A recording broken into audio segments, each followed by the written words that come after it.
مستر شفق، اینم مرجع تقلید شما مصادره شده، افغانستانی است، هزاره است، زحمت کشیده، صاحب نظر شده، صاحب مبنا شده، اما خب افغانستان از اون خبر نداره. بلخی میگه عجب که زنده قدری نیست بلخی در دیار ما، گروهی بعد مرگ ما به مشت استخوان گرید. حالا فیاض رفته، درسته که محاضراتش مانده، مباحث اصولیه‌اش مانده، تعالیق مبسوطه‌اش مانده، البنوکش مانده، الاراضیش مانده، ولی تا زمانی که حیات داشت مظلوم و غریب بود، شایسته بود او مرجع اعلی باشد، کسانی دیگر مرجع اعلی شد.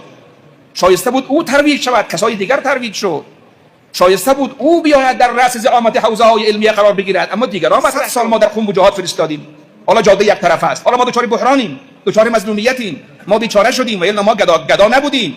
ما 1000 سال به نجف مجاهد فرستادیم، اما حالا بیچاره شدیم، چیکار بکنیم؟ ما لطفی کمکی دیگه هیچ، جاده یک طرف است. اجازه‌نامه رویشون در دست من است، اگرچه خب بعضی آدمای بیخبر و بعضی آدمای مغرض حرفایی از اونجا گفتن، ولی نه، خط فیاض جعل نمیشه، مهر فیاض جعل نمیشه، امضای فیاض جعل نمیشه.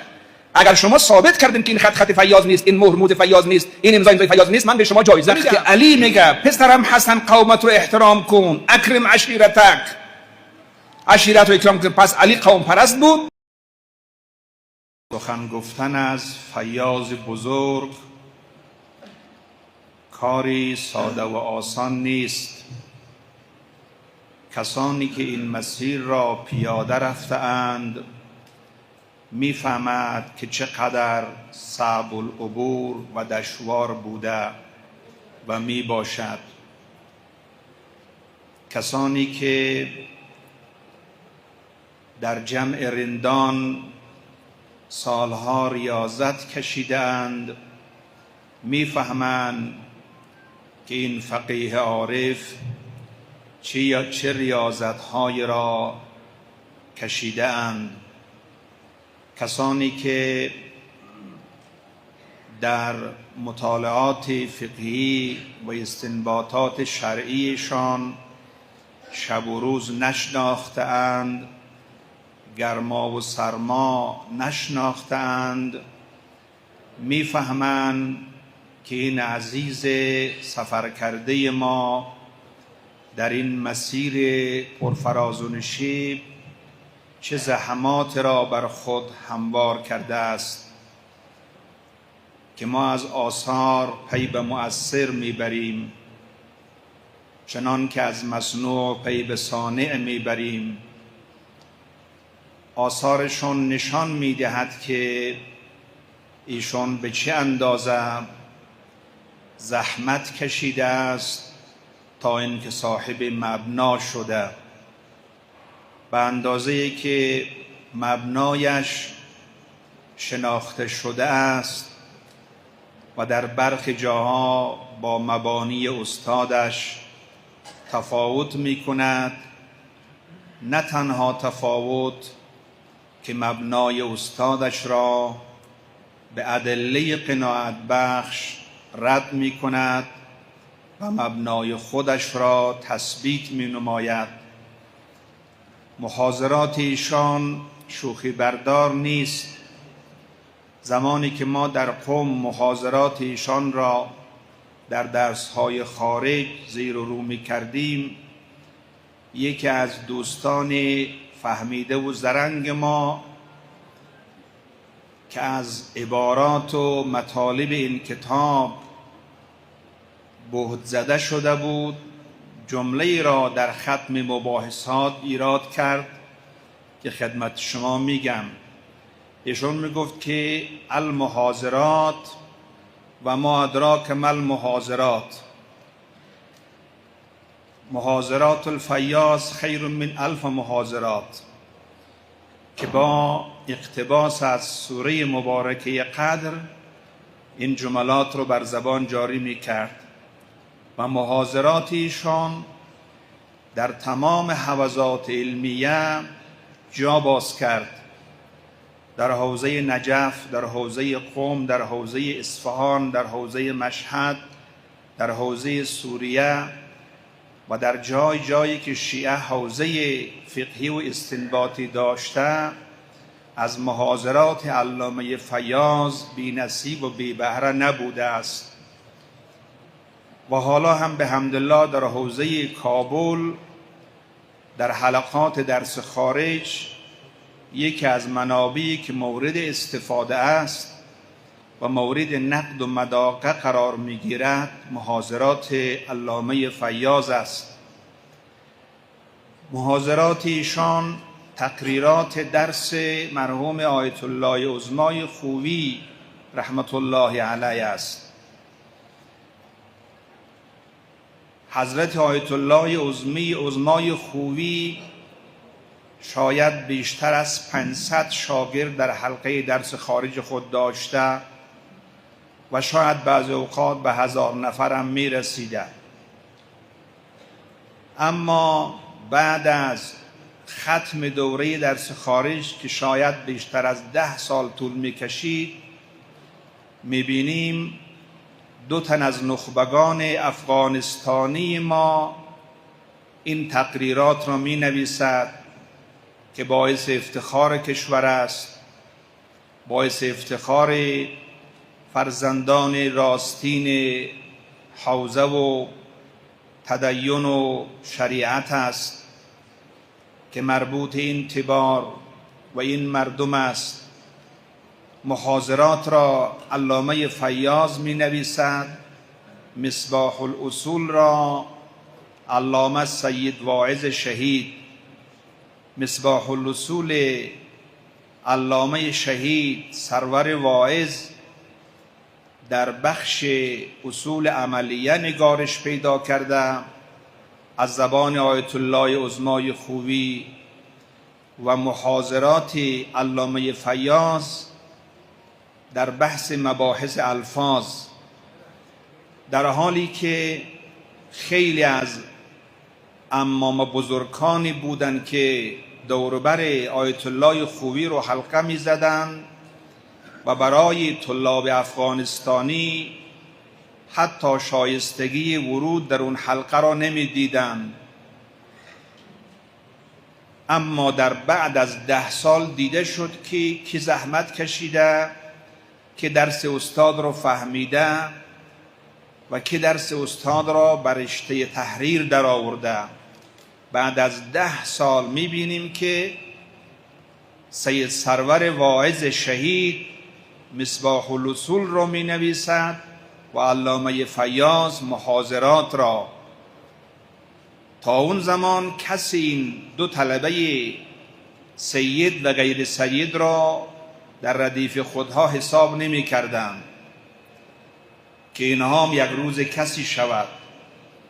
و این افتخار مردم ماست که در حوزه نجف درخشیدند، در حوزه قم درخشیدند، در حوزه سوریه درخشیدند، در حوزه مشهد و اصفهان درخشیدند، در تمامی حوزه ها درخشیدند، در عین حالی که بی نهایت محروم بودند.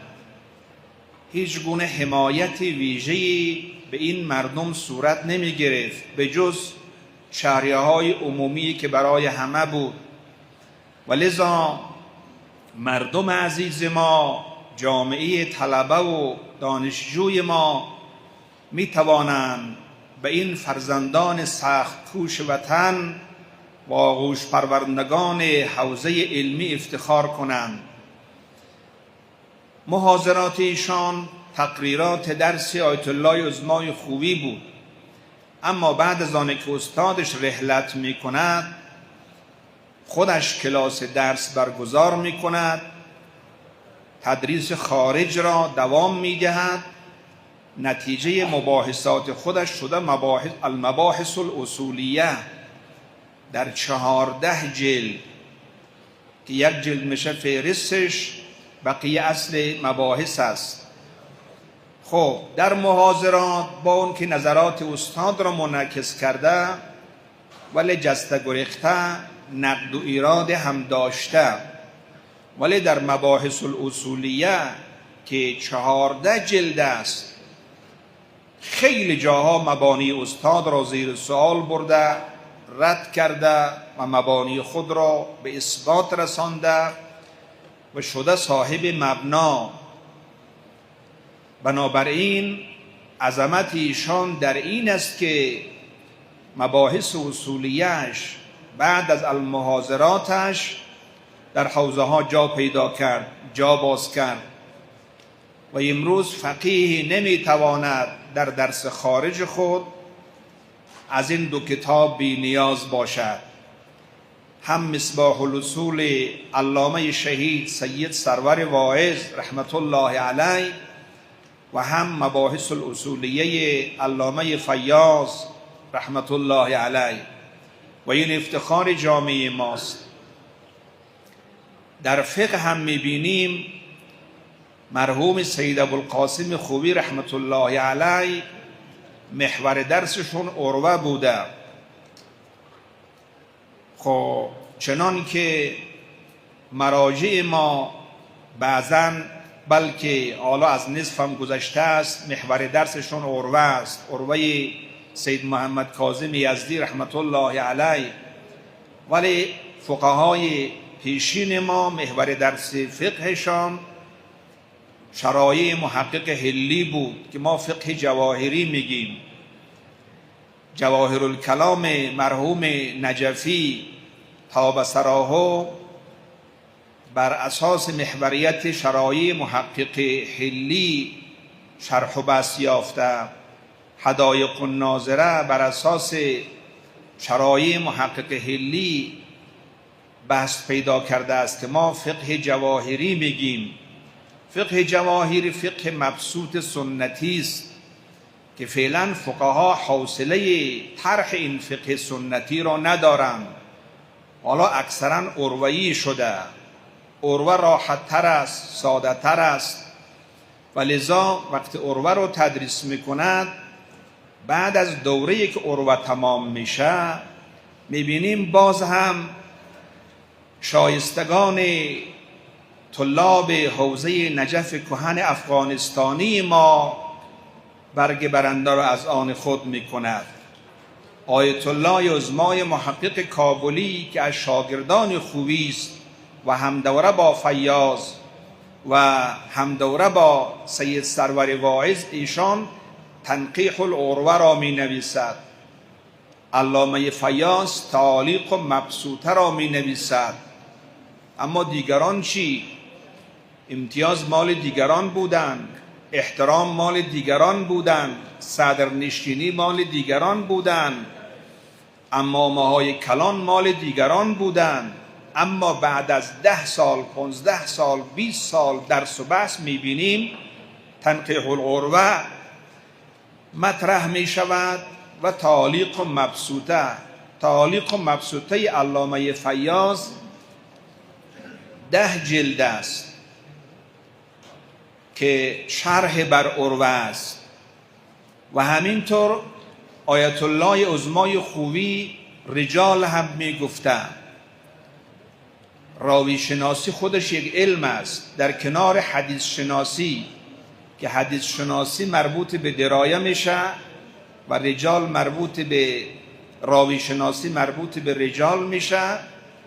معجم رجال آیت الله عظمای خوبی امروز در حوزات یک فرهنگ راوی شناسی است، شبیه فرهنگ عمید، شبیه اقرب الموارد، شبیه فرهنگ لاروس، شبیه دیگر فرهنگ ها. میبینیم از اون میان باز یک طلبه افغانی سربلند میکند آیت الله محسنی بحوث فی علم الرجال رو مینویسد، در حالی که اینها همه طلبه های افغانی بودند، چه واعظ شهید، چه محسنی مرحوم، چه فیاض بزرگوار. اینها هم در زمینه رجال برجسته میشه، هم در زمینه فقه برجسته میشه و هم در زمینه اصول برجسته میشه، در حالی که اینها تشویق نشده بودند. تشویقات مال دیگرا بود. فولای به تعبیر ما کونی مشتی مال دیگرا بود. امتیازات یخچال و کلی رو مبرده مال دیگرا بود. به اینها کسی یخچال نمیداد، به اینها کسی کمک های وقت و ناوقت و گاه و بیگاه نداشت. اینا طلبای افغانی بودن دیگه. خود علامه فیاض میگه یک کبابی پیدا شده بود به من روزانه یک وعده کباب سیر میداد و همون یک وعده کباب تا صبح قناعت میکردم. همون کباب رو که چاشت میخوردم دیگه شب غذا نداشتیم، صبح هم نداشتیم، فقط روزی یک کباب از اون یک کبابی میخوردیم با این محرومیت. ولی وقتی که نتیجه رو بررسی میکنیم، نتیجه مال کسانی است که زحمت کشیده است ولی دست از تفکر و تعقل و قلم و تحریر بر نداشته است. ولله الحمد طلاب و فضلای افغانستانی ما هم در نجف درخشیدند، هم در قم درخشیدند، هم در مشهد درخشیدند، هم در اصفهان و هم در سوریه. در بحث ادبیات در نجف اشرف علامه مدرس افغانی رضوان الله تعالی علیه واقعا بیت القصید است، شاخوشه است، کسی که تا هنوز نظیری برایش پیدا نشده است. اگر کسی ادبیات عرب رو بخواند و نوشته های مدرس افغانی رو مرور نکند یا نوارهایش رو گوش نکند، ادبیات او کامل نخواهد بود. ایرانی و عراقی، عرب و عجم اعتراف دارد به فضل مرحوم مدرس افغانی. توجه فرمودین؟ و اینها فضلای ما بودند در عرصه فلسفه، در عرصه خطاب و سخن، در عرصه فقه و اصول و درایه و حدیث. آیت الله خراسانی شیخ سای مرحوم واقعا اعجوبه روزگار بود. مرحوم امام خمینی فرموده بود که خطیب نظیر ایشان در عرب و عجم ندیدم. وقتی شیخ سای خراسانی به سخن می آمد، عراق غوغا می شد، کویت غوغا می شد. یک طلبه افغانی بود، قیافه هم نداشت. وقتی ورود میکرد در مباحث فلسفی اصلا دریا بود. وقتی ورود میکرد به فقه و اصول، ایشان یک یلی در آن میدان بود. دست به قلم برده است. مؤلفون و الافغانیون رو ایشان نوشته است که مؤلفین افغانی ها را در نجف و غیر نجف لیست کرده است. کتاب چاپ شد و مطرح کرد نویسندگان افغانی را، مقررین افغانی را، مدرسین افغانی را، خطبای افغانی را، ایشان واقعا برای ما افتخار بود. در ایران که ایشان تشریف آوردند، در مرجعیت آیت الله کابلی در تثبیت مرجعیت ایشان سنگ تمام گذاشت. منبرهایی که در مشهد رفت، در قم رفت، در اصفهان رفت، در بندر عباس رفت، ما با ایشان همراه بودیم، یک جا بودیم. خب ایشان واقعا اگر نبود مرجعیت آیت الله کابلی تثبیت نمیشد. او وقت خدمت مراجع ایرانی میرسید، از جمله خدمت آیت الله منتظری که بنده هم اونجا بودم، گفتن آیت الله خراسانی خودت اعلام مرجعیت بکن، ما تو رو از نجف میشناختیم. ایشان فرمود نه، من اولا قیافه ندارم، دوما قوم ندارم و سوما من دیگه حالا پیر شدم، ناتوان شدم، مرجعیت مال آیت الله کابلی باید باشه. چون ایشان هم قیافه داره. فرمود قیافه نصف العلم بل کل العلم. ایشون فکر نمیکرد کسی که مثلا کابلی مثلا هزاره باشد، میگفت خب کدام عرب شاید باشه دیگه. ماشاءالله عرض و طولشون از عربا هم قوی تر بود. و همینطور گفت قومی داره به نام قوم ترکمن. مرجعی که قوم ندارد نمیتونه مرجع شود. مرجع پول میخواهد، امکانات میخواهد، و لذا او قوم رو من ندارم. لذا آیت الله مکارم قناعت کرد، آیت الله منتظری قناعت کرد، بقیه مراجع ایران قناعت کرد که ولی خیلی خوب، حالا که شما صلاح میدونید خیلی خوب، آیت الله کابلی را ما قبول میکنیم. ایشون و الا مرجعیت حقش مال شما بود. اینا از فضلای حوزه نجف ما بود. در حوزه سوریه آیت الله محمدی واقعا یک یل بود در اون میدان. شرح رسائل ایشان غوغا میکند. آیت الله محمدی که یک دفعه در کابل من جامعه در خاتم النبیین مقیم شد، ما خدمتش رسیدیم. به هر حال و همینطور شیخ محمد رضایی که در سوریه کتاب نوشته، شرح بر حلقات شیخ صدر رو بیرون داده، واقعا جای افتخار است برای ما به اعتبار مقدس کوی بیرونی، به اعتبار آیت الله محمدی، به اعتبار شیخ محمد رضای خب افغانستانی، به اعتبار این 3 نفر در حوزه سوریه ما تکیم، کله حوزه سوریه را ما تشکیل میدیم. اگر این 3 نفر را از حوزه سوریه برداریم دیگه سوریه حوزه نخواهد بود. توجه فرمودین؟ محمدی کسی بود که بر نوشته شرح رسائل علامه مصطفی اعتمادی خب ایراد کرد و اشکال کرد که این ایراد اشکالشون نه در قم جواب داشت، نه در نجف، نه در سوریه. واقعا شرح مصطفی اعتمادی در حوزه قم سرآمد شرح هاست. مصطفی اعتمادی که آدمی ساده نبود، ولی کسی که توانست با او مقابله کند و پهلو بزند آیت الله محمدی بود.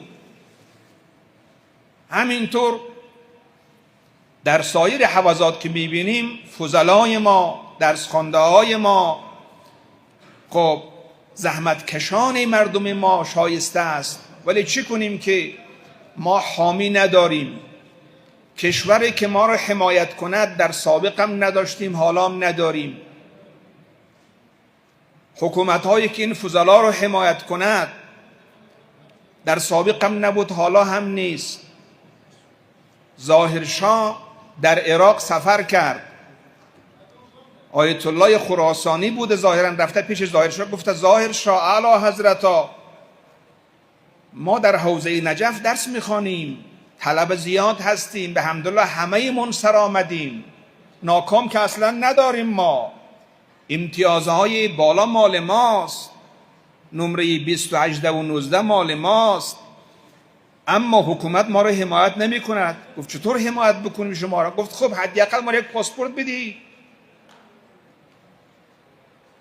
ما اینجا آمدیم با پاسپورت پاکستانی آمدیم، این برای شما عیب نیست؟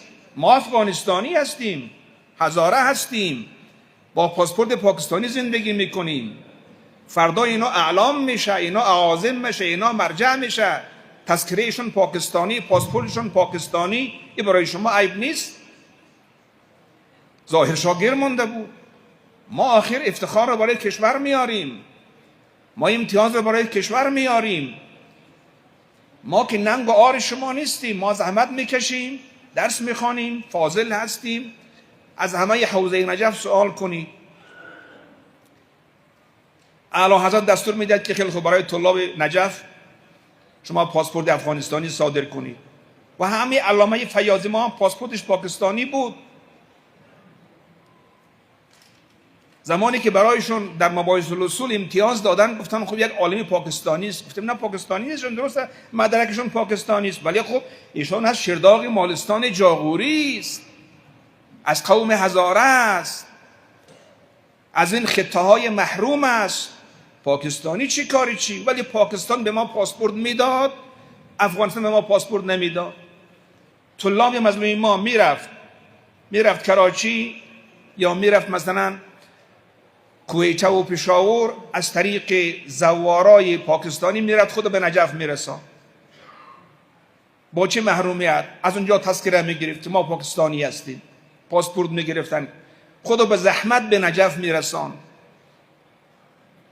حالا از تیم‌های فوتبال حکومت حمایت میکند، در مسابقات ریاضی و فیزیک و کیمیا و بیولوژی همه جا حکومت ها که خب حمایت میکنه، اما فضلای ما را، اعاظم ما را حکومت های ما که حمایت نکردن. توجه فرمودین؟ ولی اینها با تلاش و زحمت کوشش خود رفتن خود را به اون مقام رساندن. و همین حالا هم در حوزه قم اگر فضلای افغانستانی را از حلقات درس خارج کنیم، دیگه درس خارج قم معنی نخواهد داشت. کسانی که درس میفهمه اینهاست، کسانی که با استاد ور میره اینهاست، کسانی که نظری استاد رو نقد میکنه اینهاست، کسانی که تقریر مینویسه اینهاست. ولی چون حامی ندارد، آخر حق تدریس هم پیدا نمیکنه. و علی ای حال وقت بسیار کم مانده است، 5 دقیقه به آخر وقت بیشتر نمانده است. حضرت علامه فیاض را ما از قبل می شناختیم و مقام علمیشون را درک کرده بودیم و تلاش کردیم.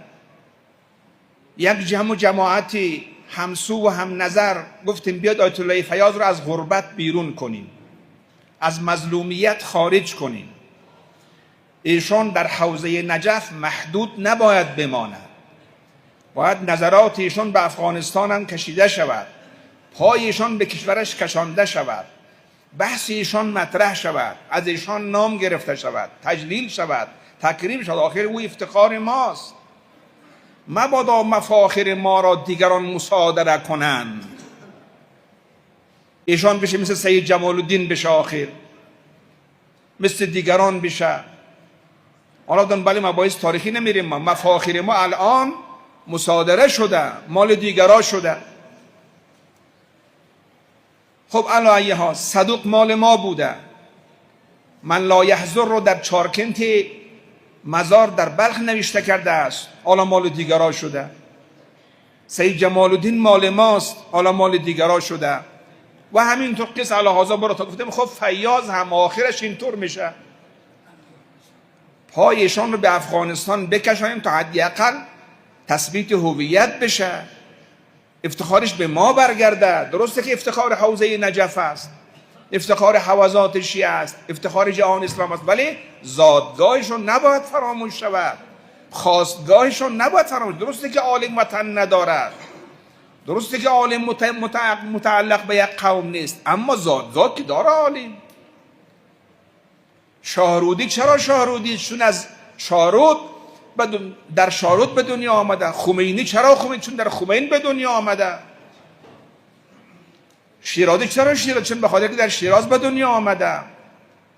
همینطور اصفهانی، شاهرودی، خویی، خمینی، سیستانی، برو تا آخر.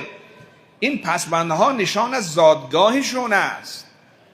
ولو افتخاریم که از اون میان دکتر امین احمدی بود، سرور دانش بود، دکتر اکرم عارفی بود و همین گونه نخبه ها را جمع کردیم، تصمیم گرفتیم، گوسفند ذبح کردم، تقدیر کردم، گفتم خب فیاض را از غربت بکشیم. فیاض در افغانستان مطرح نیست، چرا مطرح نباشد؟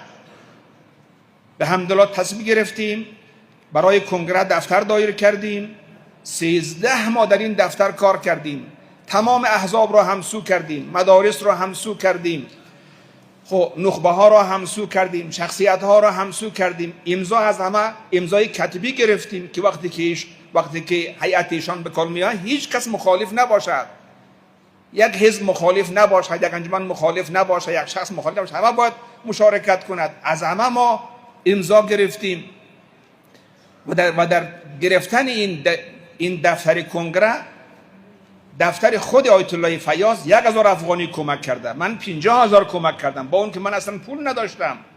یعنی من از دفترشان 50 برابر سهم گرفتم. غیر از او بالاخره خود چایدار گرفتیم، فرش بردیم، ظرف بردیم، کار کردیم در جلوی خاتم الانبیا، دوستان میدونن دیگه.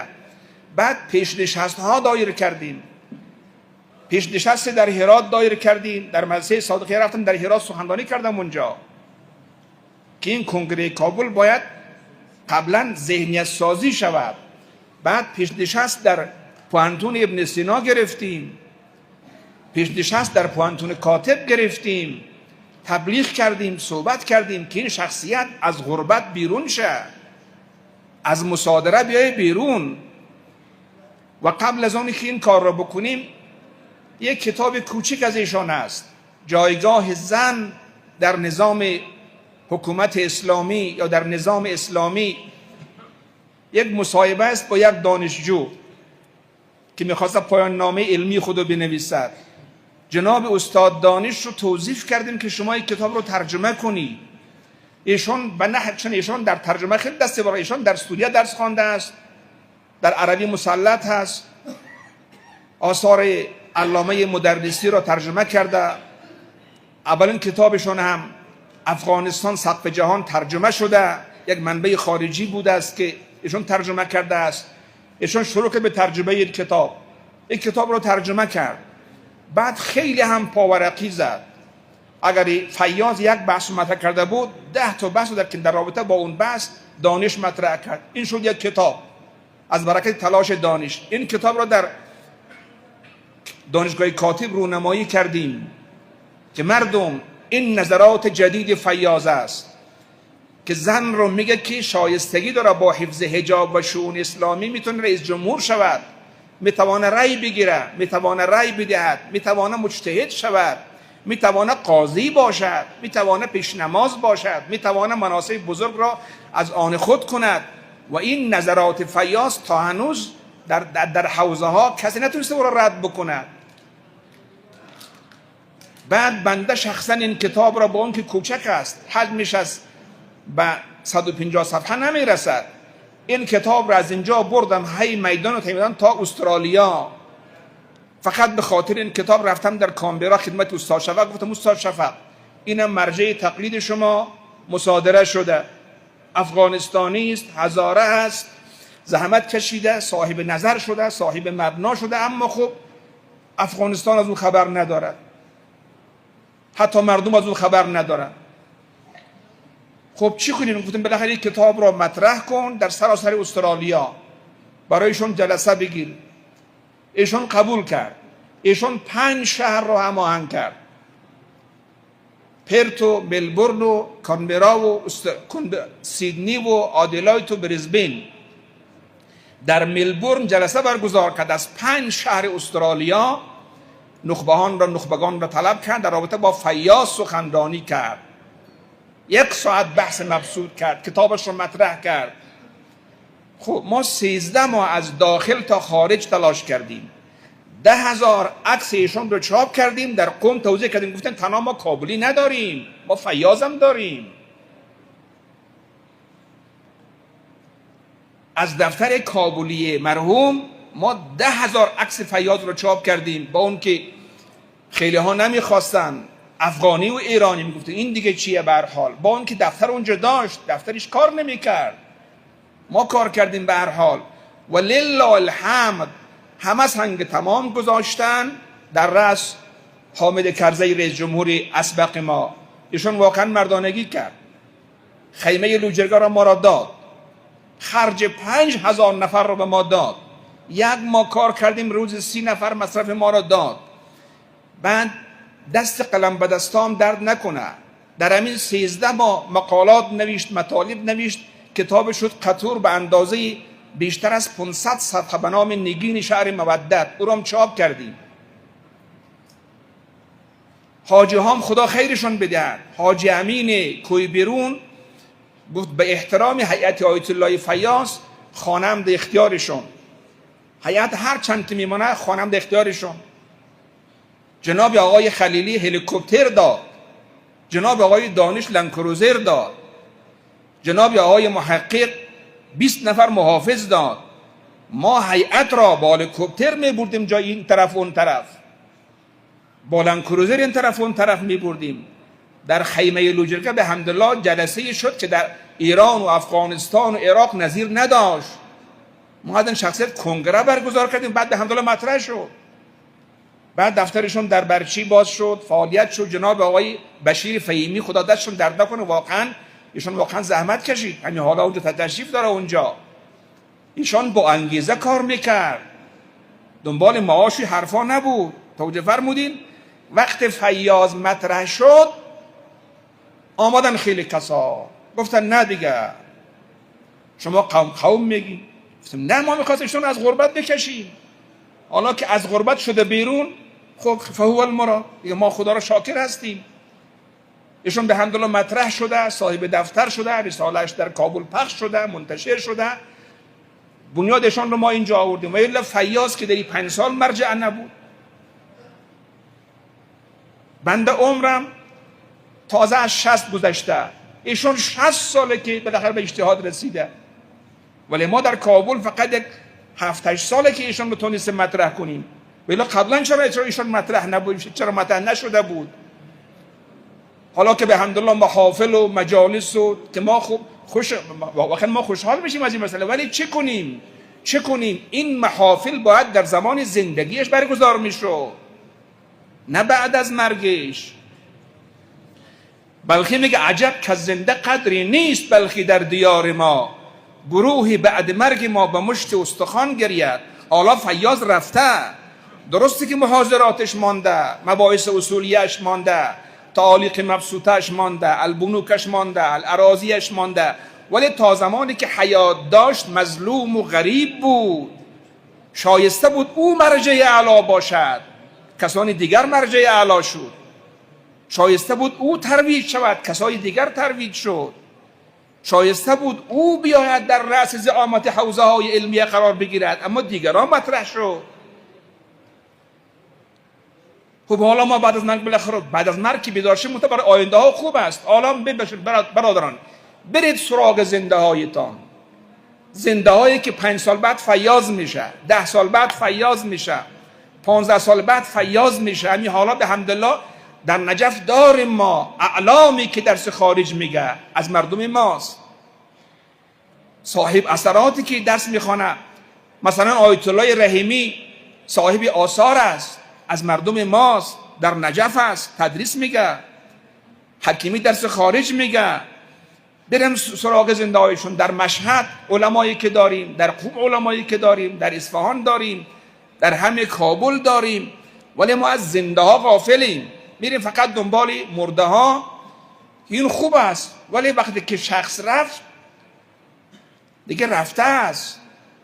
توجه فرمودین؟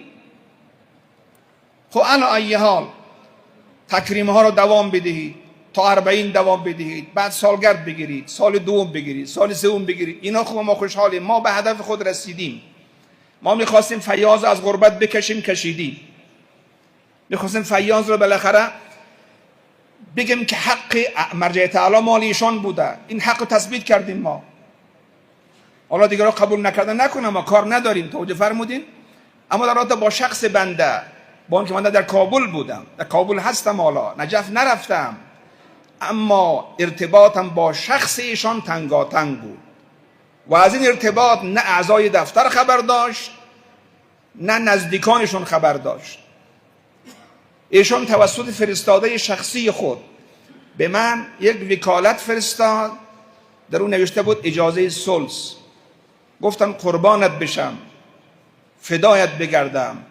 آیت العظمای فیاض، مشرب من این است که ما فعلا در افغانستان دچار بحرانیم، مردم ما فقیر شده، بیچاره شده، فعلا دیگه با سلس و نصف چاره ما نمیشه. 1000 سال ما به نجف وجوهات فرستادیم، دیگه بس است. من سلس رو قبول نمی کنم که سلس رو بگیرم. من 2 سلس باس مال شما، درسته که تو افغانی هستی، تو رو دوست دارم، ولی نجف به حمدالله مثل ما نیست. کابل حق داره، طلبای کابل فقیر است، حوزات کابل فقیر است، حوزات افغانستان کلا فقیر است. سلس رو قبول نکردم. چند ماه بعدش وکالت دوم فرستاد، نوشته که نصف باشد، نصف مال دارالمعارف، نصف مال نجف. گفتم آقا جان فدا کردم، نصفم من قبول نمی کنم. چنانچه از ایرانی ها قبول نکردم. گفتم مراجع ایران، افغانستان نیاز داره، اگر به من وکالت میدهید وکالت عام و تام بدهید، و الا من نصف سلس قبول نمی کنم.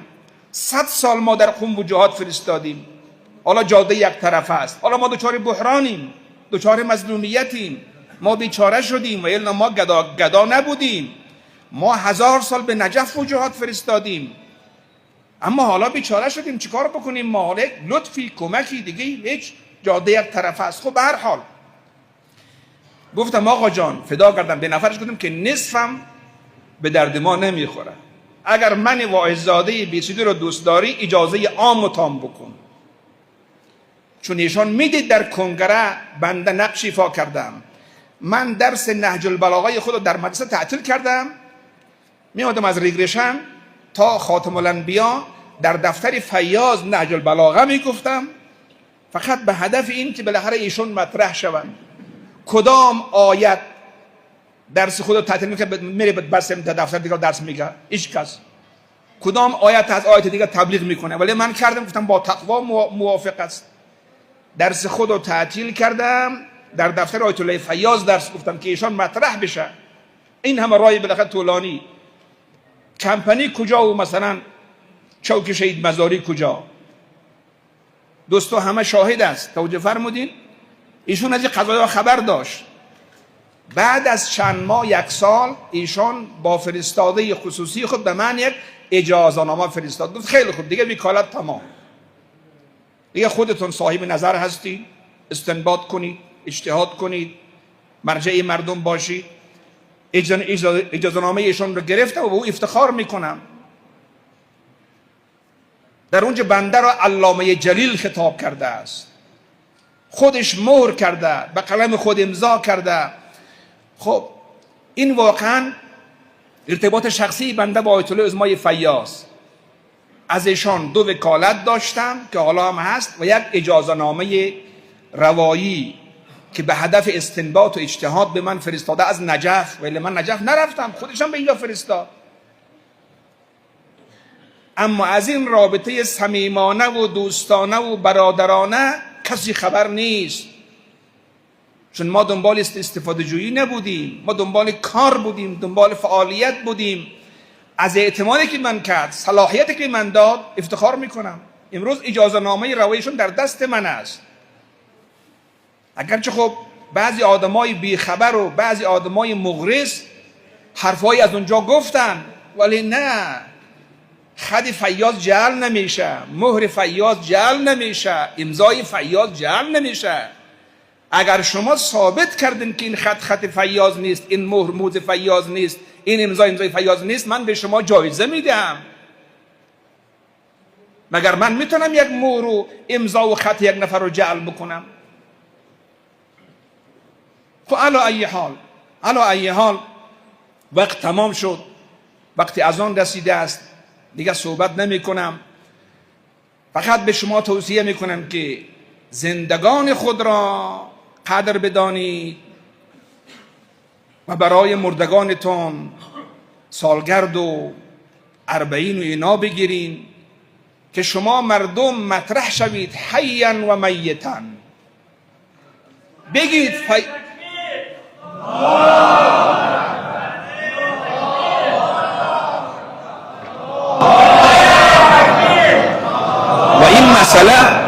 و این مسئله قوم پرستی نیست، این مسئله قبیله گرایی نیست.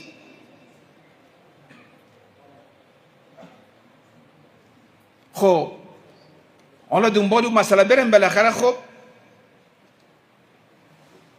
ائمه ما از خدا میخواد که اللهم اعزنی فی عشیرتی و قومی. شما در مفاتیح میخوانید دیگه، خدایا مرا در بین قوم عشیره‌ام عزیز گردان. امام علی علیه السلام به حسن مجتبی در نامه سویت سفارش میکنه که پسرم اکرم عشیرتک، قومت رو احترام کن. الذی بهی تطیر، با قوم پرواز میکنی، بالت قومت هست. وقتی علی میگه پسرم حسن قومت رو احترام کن، اکرم عشیرتک، عشیرت رو اکرام کن، پس علی قوم پرست بود. قومت بال شماست، با او بال پرواز میکنی. اگر فیاض 50 سال پیش قومش واقعا از او حمایت میکرد، حالا در 50 سال خدماتشون 100 برابر میشد. توجه فرمودین؟ خب علی ای حال، حالا دیگه بخوایم دردا رو باز بکنیم زیاده دیگه مصلحت هم نیست.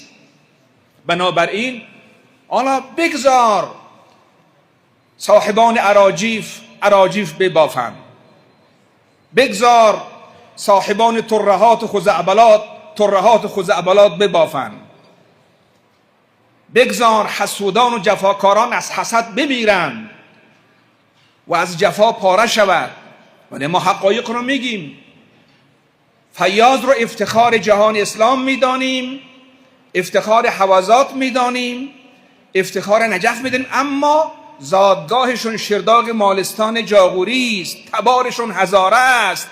از این قومی است که پدرانشون تحقیر تاریخی شده است، از پدرانشون کلم و نار درست شده، از بین یک مردم محروم برخواسته. ولی ازا بعضی از رفقا میگه فیاض ققنوس است، ققنوس یک گیاهی است که در خاکستر میروید.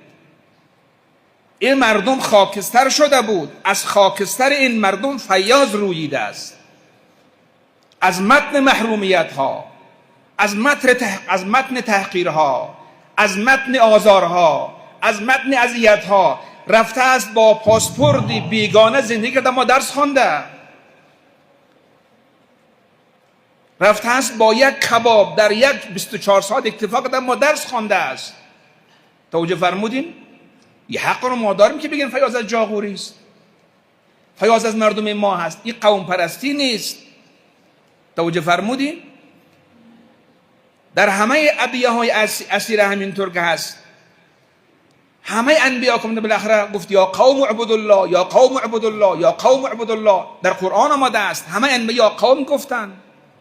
خدا میگه که و انذر عشیرتک الاقربین، ای رسول خدا از قوم شروع بکن. تو پیغمبر همه هستی، پیغمبر عرب و عجم، هم از قوم شروع بکن. و انذر عشیرتک الاقربین، خدا میگه از عشیرت شروع کن. خدا نخواسته خدا هم قوم پرست است. پیغمبر میگه از قوم شروع بکن. باید آدم بستر کار خود رو بشناسد. نخبگان، دانشمندان، فرهیختگان، بستر کار خود رو بشناسید. افغانستانی در افغانستان باید خدمت کند و از اینجا میشه کار کرد. پاکستانی در پاکستان، عراقی در عراق، ایرانی در ایران. بستر کار هر کس قوم اوست، ملت اوست، کشور اوست، مردم اوست. ما در غیر افغانستان هیچ ارزش نداریم. نه مجتهد ما، نه دکتر ما، نه انجینر ما، نه سیاستمدار ما. وطن نداشتی، قوم نداشتی، دیگه هیچی. هرچی هم فاضل باشی هیچی. بستر کار خود رو بشناسیم. برای این قوم خدمت کنید، برای این مردم خدمت کنید، برای این حوزه ها خدمت کنید، ولی منحصر به اینجا نمانید. نقطه آغاز از اینجا باید باشد. خدمات رو گسترش بدهید، به کل منطقه خدمت کنید، در کل منطقه خاورمیانه، به کل جهان خدمت کنید، اما از افغانستان آغاز کنید. خمینی در ایران خمینی شد، محمد علی جناح در پاکستان محمد علی جناح شد، گاندی در هند گاندی شد، نلسون ماندلا در افریقا نلسون ماندلا شد، ابراهیم لینکن در امریکا ابراهیم لینکن شد. اگر خمینی از پاکستان شروع میکرد خمینی میشد. اگر جناح از عراق شروع میکرد جناح میشد. اگر گاندی از سوریه شروع میکرد گاندی میشد. با سختی ها بسازید، با تلخی ها بسازید، هیچگاه ناامید نشوید. هیچگاه سایه سرد ناامیدی بر شما سایه نیفکند و هیچگاه زمستان سرد یأس و ناامیدی بر شما چیره نشود. فعالیت داشته باشید، کار داشته باشید، خوب درس بخوانید، خوب کار کنید، خوب خدمت کنید و اهل خرد و منطق و تعامل باشید و متوجه توطئه‌گرانم باشید، متوجه فتنه‌گرانم باشید، متوجه کسانی که با شما دشمنن ولی در قالب دوست میخوان شما را به تقابل وادار کنند. این نقشه دشمن است. میخواد شما را نارام کنند. نقشه دشمن است.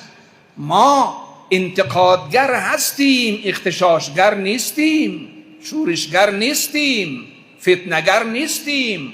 ما انتقاد میکنیم به هدف اصلاح، به هدف اینکه امور روبرا شود، مردم به امنیت کامل برسد، افغانستان رشد کند. ما اهل منطقیم، اهل استدلالیم، اهل برهانیم، اهل تعاملیم، اهل خدمتیم، اهل کاریم. شورش درد کسی رو دوا نمی کند، اغتشاش مشکل کسی رو حل نمی کند، فتنه گره رو از مشکل باز نمی کند. ما مردم همیشه آخر هیچگاه در تاریخ ما فتنه‌گر نبودیم، اغتشاشگر نبودیم، ما شورشگر نبودیم. بله ما منتقد بودیم، فریادگر بودیم، منتقد بودیم، ناصح بودیم، واعظ بودیم، خیرخواهی کردیم، مشورت دادیم، راهنمایی کردیم، برادری گفتیم. این که کمال است، این که اغتشاش نیست، این که شورش نیست. و علی ای حال در تمام زمینه ها بنده حتی بلوای علمی رو در دنیای علمی هم میخواد ما رو بالاخره بگه خیلی خوب، حالا نگید که مثلا فیاض از کدام تبار بوده است. گفتیم چی میشه؟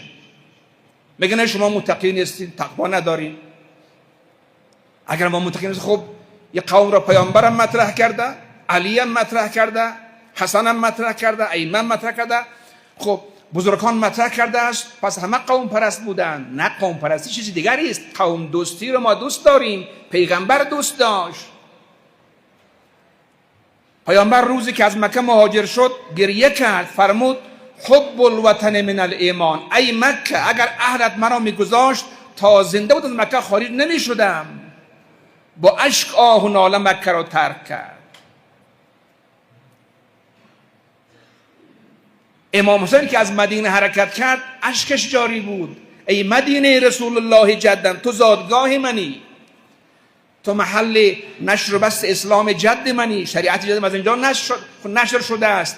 من نمیخوام از مدینه خارج شوم، ولی لو ترک القتال نام، اگر مرا میگذاشتن از مدینه خارج نمیشدم. وطن رو همه دوست داره، وطن دوستی رو ما قبول داریم، قوم دوستی رو امتیاز میدانیم، قبول داریم. کسی که قوم دوست نیست آدم هم نیست. کسی که مردم دوست نیست، کشور دوست نیست، آدم هم نیست. ما اونا رو آدم نمیدانیم. پرنده لانه‌اش رو دوست، ما یک پرنده نیستیم. یک گرگ و یک درنده صحرایی اون مغار خود دوست دارد، شب در مغار خود بالاخره میره در آره، ما بنزا یک گرگ و یک پرنده لاشخور نیستیم. خزنده ها شب در خانه خود میره، وطنش هست، مأمنش هست. ما بنزه خزنده هم نیستیم. ما زادگاه داریم، وطن داریم، مردم داریم، تاریخ داریم، سابقه داریم، افتخارات داریم، مفاخر داریم. ما از این مفاخر خود نمیگذاریم. از این خطه فیاض حرکت کرد. خب علی ای حال، پروردگارا گذشتگان ما را بیامرز. آیت الله اسماعیل فیاض را به درجات عالی ارتقا بخشای. راه او را بی راه رو مگذار. کسانی که در مسیر فیاض هستند توفیقات مزید عنایتشون گردان. مردم ما را از این شیطنت ها، شرارت ها، فتنه ها، اغواگری ها نجات بدی. پروردگار اتحاد یک رنگی ما را بیشتر گردان. افغانستان عزیز را به رشد و ترقی عالی برسان. بالنبی و آله. الفاتحه مع الاخلاص و الصلوات.